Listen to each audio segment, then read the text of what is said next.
An important deadline is approaching, and we're not talking about Christmas shopping. End of semester exams are coming up for students of all ages.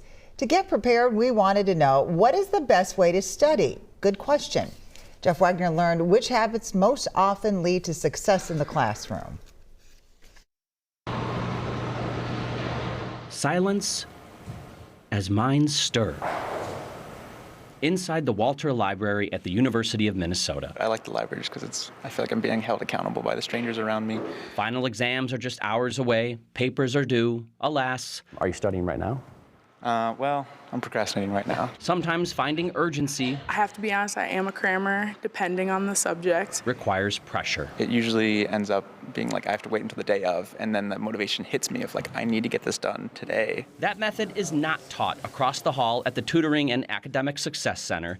Students here can get one-on-one coaching on study skills, time management, and test anxiety. It's a vibrant but busy time at the U. Keelan Yenny is the Associate Director of Student Learning and Success. What's the best way to study? The way that we encourage students to study when we're working with them in coaching or in our classes, one is to space it out. Studying for short intervals across a longer period of time helps with long-term memory retention and recall on test day. My best strategy is to sort of make up deadlines that kind of hit along the way.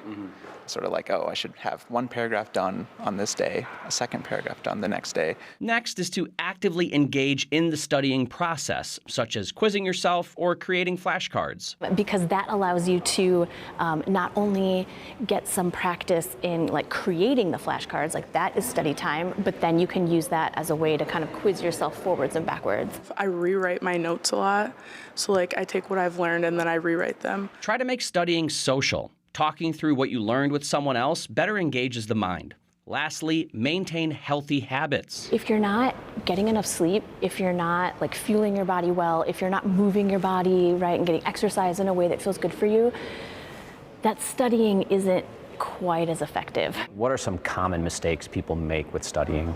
The passive studying versus the active studying skills, right? So that's another mistake, is just rereading and rewatching things over and over. Cramming is also a bad idea since it can overwork the brain, creating anxiety, stress, and fatigue, none of which are helpful when taking a test.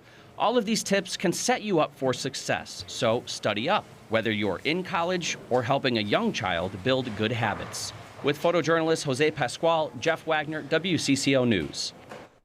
Where you study, like a library, can get you in the right mindset. Just make sure the space is distraction-free and has all the resources or materials that you need.